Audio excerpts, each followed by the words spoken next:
CDL Practice Test, Texas, General Knowledge, Part 11. Question number 259. A vehicle is loaded with most of the weight on the steering axle. What may result? A. Hard steering and possible damage to the tires. B. Better handling. C. Too little traction on the steering axle.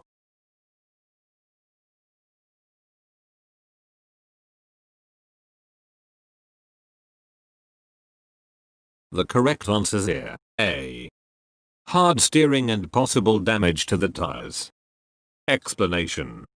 Keep your load of cargo balanced. You need enough weight on both the steering and drive axles for adequate traction. However, too much weight on the steering axle can result in hard steering and even damage the steering axle. And tires. Too much weight on one side can increase the risk that the cargo will shift. Question number 260. Which of the following is true about a vehicle with a high center of gravity? A. The vehicle is less dangerous on curves. B. The vehicle is less likely to tip over. C. The cargo should be rearranged so that the heaviest parts of the cargo are under the lightest parts.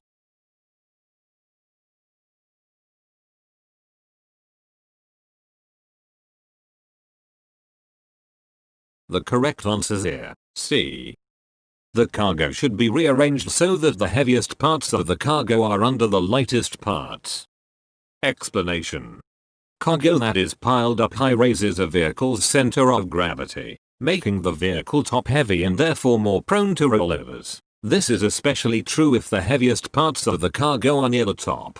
You can lower the center of gravity by placing the heaviest parts of the cargo underneath the lightest parts. Question number 261. When driving on a steep downgrade, figuring out a safe speed at which to travel depends on your vehicle's weight and cargo, the length and steepness of the downgrade, road conditions, and A. Tire size, B. Driving experience, C. Time of day, D. The weather.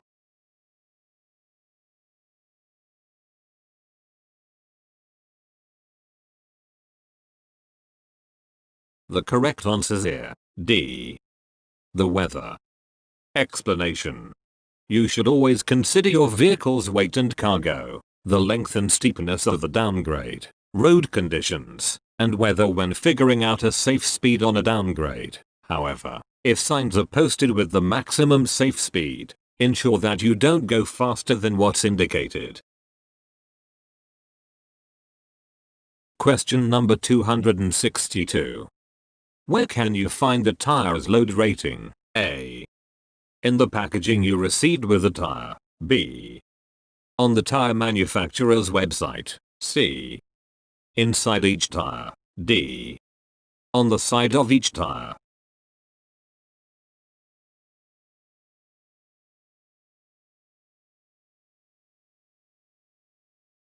The correct answers here. D.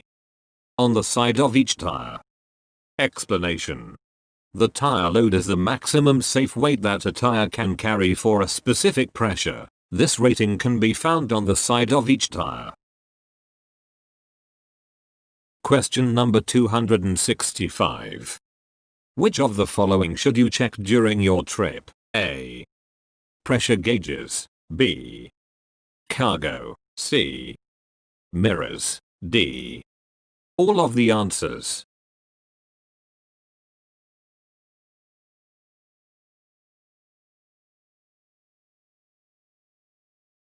The correct answers here. D. All of the answers. Explanation. During your trip, you should be watching a number of things, such as your gauges, instruments, lights, tires, and mirrors. Also keep an eye on your cargo and its security. Use several of your senses, sight, hearing, and smell, to detect possible trouble. Question number 266. To prevent a load from shifting, there should be at least one tie down for every feet of cargo. A. 7. B. 10. C. 15.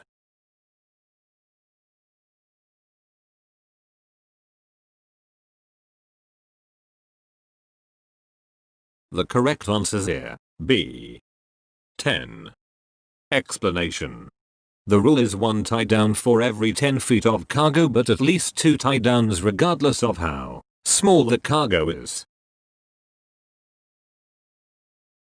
Question number 267. On which fires can you use the ABC fire extinguisher? A. Electrical fires. B. Burning tires or cloth. C. Both of the above.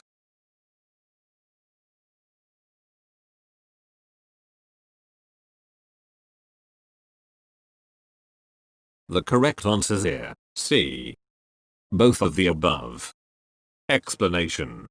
Be sure to use the right fire extinguisher to put out a fire. A class A fire involves ordinary combustibles such as wood, paper, cloth, or rubber. A class B fire involves flammable liquids such as gasoline, grease, or oil. A class C fire involves electrical equipment. A class D fire involves combustible metals such as magnesium or potassium. An A, B, C extinguisher can put out class A, class B, and class C fires.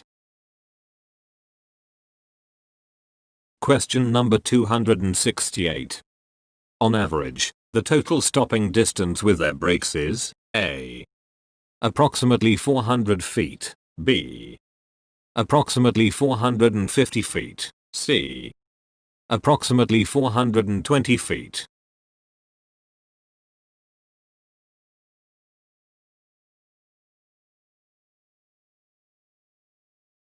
The correct answer is here, C. Approximately 420 feet. Explanation. The total stopping distance is the total minimum distance your vehicle has traveled, in ideal conditions, with everything considered, including perception distance, reaction distance and braking distance, until you can bring your vehicle to a complete stop. At 55 miles per hour, your vehicle will travel a minimum of 419 feet. Question number 269. What is the best hand position when driving? A. 2 o'clock and 7 o'clock. B. 10 o'clock and 2 o'clock. C. Whatever feels most natural to the driver. D. 3 o'clock and 9 o'clock.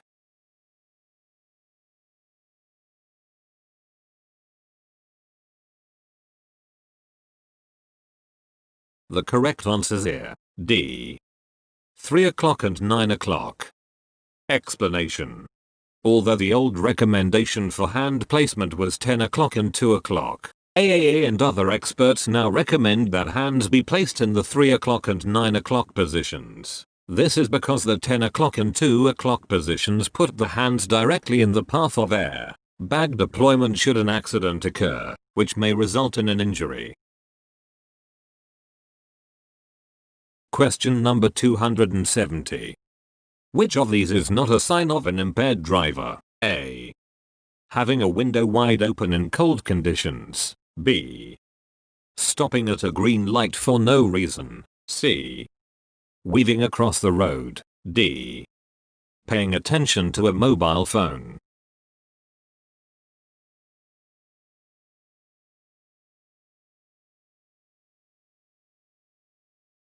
The correct answer is here, D. Paying attention to a mobile phone. Explanation. A distracted driver is someone who is engaging in an activity that shifts their focus away from driving, whereas an impaired driver is someone under the influence of alcohol or drugs. If a driver is paying attention to their mobile phone, they are classed as a distracted driver. Some of the many signs of an impaired driver are stopping at a green light for no reason, weaving across the road, or having a window open in cold conditions. Question number 271. If a straight vehicle, no trailer or articulation, goes into a front wheel skid, it will A. Go to the right, B. Slide sideways and spin out, C. Go straight ahead even if the steering wheel is turned.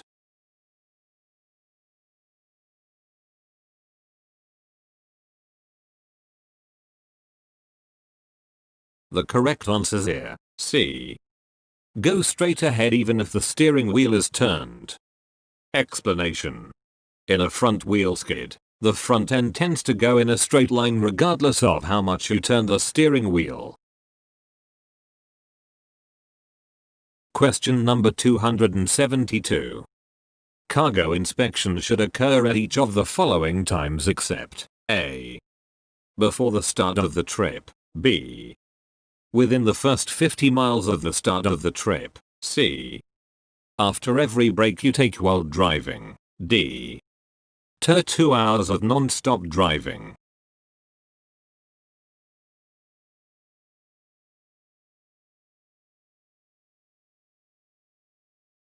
The correct answer is here, D.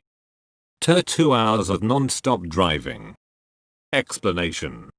Cargo checks are required before the trip begins, sometime in the first 50 miles of the trip, after 3 hours or 150 miles, and after every break taken while driving.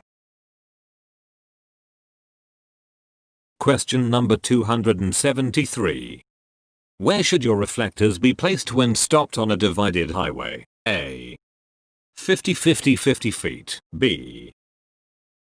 150-50 feet. C. 100-110 feet. D. 10-100-200 feet.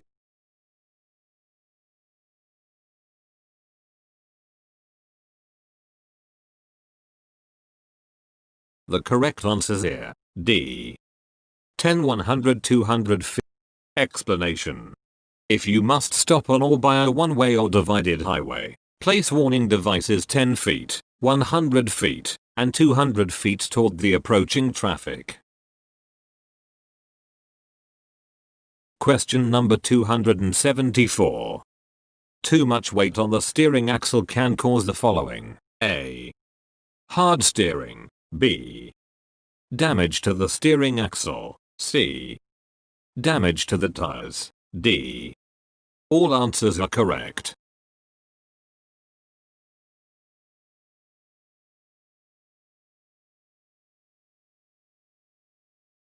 The correct answer is here, D. All answers are correct. Explanation. Poor weight balance can make vehicle handling unsafe. Too much weight on the steering axle can cause hard steering. It can damage the steering axle and tires. Question number 275. Which of these will happen if a tire blows out at highway speeds? A. A loud hissing sound. B. A vibrating feeling. C. A rapid drop in speed to below 20 miles per hour.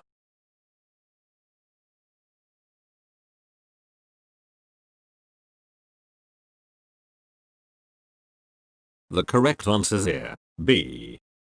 A vibrating feeling. Explanation. The classic sign of a tire blowout is a loud bang sound. However, if you're driving a long vehicle and a rear tire blows out, you may not hear the sound. In this situation, a thumping or heavy vibration may be the first sign you get that a rear tire has failed. Question number 276. A moving vehicle ahead of you has a red triangle with an orange center on the rear. What does this mean? A. The vehicle is hauling hazardous materials. B. It is a law enforcement vehicle. C. It may be a slow-moving vehicle.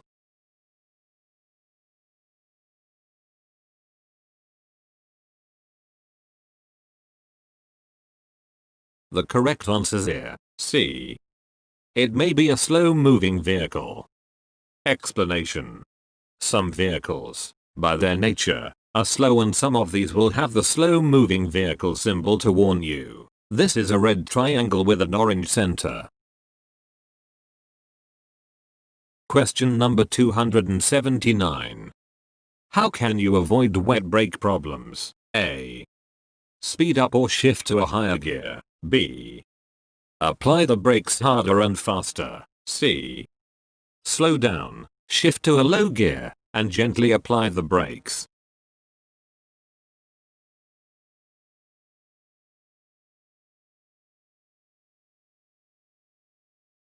The correct answer here, C. Slow down, shift to a low gear, and gently apply the brakes. Explanation. If you must drive through water, slow down, shift into a low gear, and keep applying the brakes gently to prevent water, mud, or other contaminants from getting into the brakes. Question number 280. While driving, it is important to shift your attention and focus. A. As far left and as far right as the road will allow. B. From the center of the road to the furthest reach of your peripheral vision. C. Back and forth between the center line and the line on the right. D.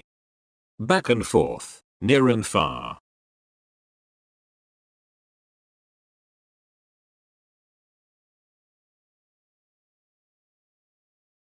The correct answer is here, D.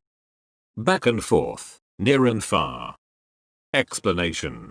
Good drivers know that it's important to look at least 12 to 15 seconds ahead of them, but they should continually shift their focus back and forth, near and far, to ensure they are being as careful as possible. Question number 281. Name 2 situations in which the legal maximum weights may not be safe to haul. A. At night, in heavy traffic. B. Through tunnels, over bridges. C. During bad weather, in mountains.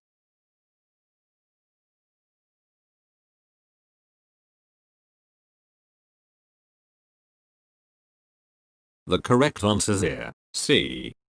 During bad weather, in mountains. Explanation.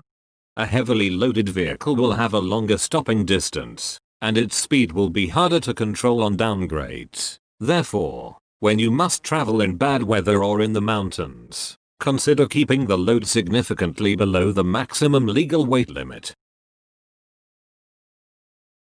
Question number 283. Sometimes, pumping the brake pedal will help generate enough pressure to stop a vehicle if you are experiencing A. Tire failure. B. ABS malfunction. C. Drive wheel skids. D. Hydraulic brake failure.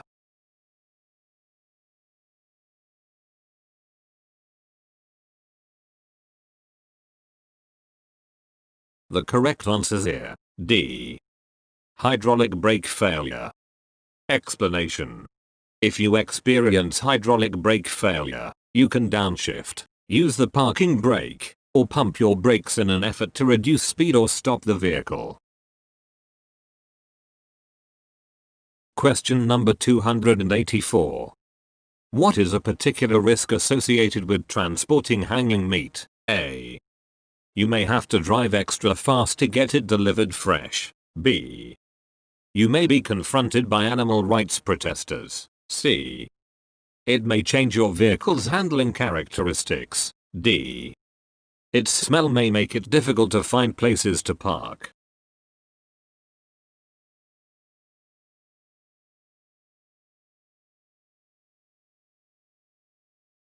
The correct answer is here, C. It may change your vehicle's handling characteristics. Explanation. Hanging meat carcasses have a high center of gravity and may sway on curves, changing the handling characteristics of your vehicle. Slow down and use caution on sharp curves such as on ramps and off ramps.